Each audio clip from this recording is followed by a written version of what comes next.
திருவாரூர் மன்னார்குடி அருகே லாரி உரிமையாளர் வெட்டி கொலை செய்யப்பட்ட வழக்கில் தலைமறைவாக இருந்த 7 பேர் அதிரடியாக கைது செய்யப்பட்டுள்ளனர். முன் விரோதத்துக்கு முற்றுப்புள்ளி வைக்க சமாதான பேச்சுக்கு அழைத்து கொலை செய்ததன் பின்னணி என்ன?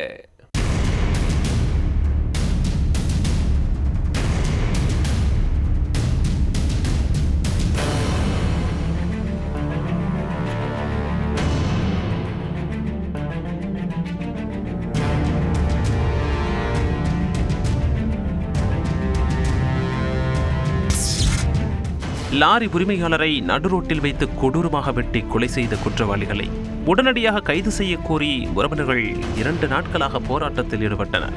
மன்னார்குடி பகுதியில் பதற்றத்தை ஏற்படுத்திய இந்த கொலை சம்பவத்தில் போலீசாரின் அதிரடி வேட்டையில் குற்றவாளிகள் கூண்டோடு சிக்கியிருக்கின்றனர்.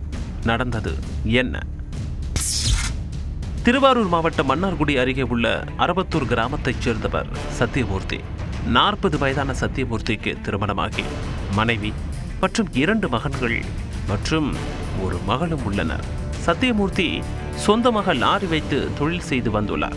கடந்த 26ஆம் தேதி தன்னுடைய லாரியை சர்வீஸ் செய்ததும் ஷெட்டில் நிறுத்திவிட்டு வீட்டிற்கு திரும்பியுள்ளார். அப்போது சிலர் சத்தியமூர்த்திக்கு போன் செய்து உன்னிடம் பேச வேண்டும் என அழைத்திருக்கின்றனர். அந்த போன் காலில் பேசியவரை நம்பி சென்ற சத்தியமூர்த்தியை மர்ம கும்பல் கொடூரமாக வெட்டி கொலை செய்திருக்கிறார்.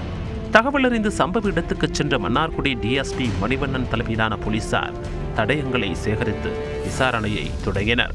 போலீசார் நடத்திய முதற்கட்ட விசாரணையில் 7 பேர் கொண்ட கும்பல் சத்தியமூர்த்தியை கொலை செய்துவிட்டு அங்கிருந்து தப்பி ஓடியது தெரிய வந்தது. இது தொடர்பாக திருவாரூர் எஸ்பி கருண்கரட் உத்தரவின் பேரில் தனிப்படை அமைத்து குற்றவாளிகளை பிடிக்க போலீசார் தீவிர தேடுதல் வேட்டை நடத்தி வந்தனர். கொலை சம்பவம் நிகழ்ந்து 2 நாட்களாகியும் குற்றவாளிகள் சிக்காமல் போக்கு காட்டி வந்தனர்.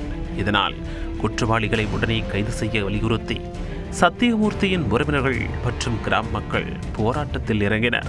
இந்த நிலையில் கொலை வழக்கில் தொடர்புடைய நபர்கள் மன்னார்குடி நகர பகுதியில் வாகனத்தில் செல்வதாக தகவல் கிடைத்திருக்கிறது. இதையடுத்து உஷாரான போலீசார் அவர்களை சேசிங் செய்தனர்.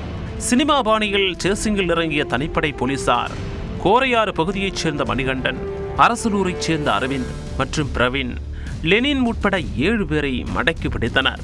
அவர்கள் பயணம் செய்த ஒரு கார் மற்றும் 2 இருசக்கர வாகனங்களும் பறிமுதல் செய்யப்பட்டன. கைதான 7 பேரையும் பிடித்து வந்து காவல் நிலையத்தில் வைத்து போலீசார் விசாரணை நடத்தினர். அந்த விசாரணையில் முன்விரோதத்தால் சத்தியமூர்த்தியை கொலை செய்ததை அந்த 7 பேரும் ஒப்புக்கொண்டிருக்கின்றனர். கொலை சம்பவத்தில் ஈடுபட்ட மணிகண்டனும் உயிரிழந்த சத்தியமூர்த்தியும் சொந்தமாக லாரி வைத்து தொழில் செய்து வந்திருக்கின்றனர். இதனால் இவர்களுக்கு இடையே நீண்ட காலமாக தொழில் போட்டி நிலவி உள்ளது. இதில் ஓராண்டுக்கு முன்பு லாரி லோடு ஏற்றுவதில் பிரச்சனையும் ஏற்பட்டிருக்கிறது. இந்த பிரச்சனை தொடர்ந்து நீடித்து வந்திருக்கிறது. இந்த சூழலில்தான் சம்பவத்தன்று சமாதானம் பேசலாம் என சத்தியமூர்த்தியை தொலைபேசியில் தொடர்பு கொண்டு மணிகண்டன் அழைத்திருக்கிறார். இன்றுடன் தொழில் போட்டி மற்றும் முன்விரோதத்துக்கு முற்றுப்புள்ளி வைத்து விடுவோம் என சத்தியமூர்த்தியும் நம்பியிருக்கிறார். ஆனால் மணிகண்டன் நயவஞ்சகமாக அழைப்பது தெரியாமல் சத்தியமூர்த்தியே அந்த இடத்துக்கு தனியாக சென்றிருக்கிறார். அப்போதுதான் தனியாக சிக்கிக்கொண்ட சத்தியமூர்த்தியை 7 பேர் கொண்ட கும்பல் நடுரோட்டில் வைத்து வெட்டி கொடூரமாக கொலை செய்தது போலீசாரின் விசாரணையில் தெரிய வந்திருக்கிறது. பின்னர் 7 பேர் மீதும் கொலை உள்ளிட்ட பிரிவுகளின் கீழ் வழக்கு பதிந்த போலீசார் அவர்களை நீதிமன்றத்தில் ஆஜர்படுத்தி சிறையில் அடைத்திருக்கின்றனர்.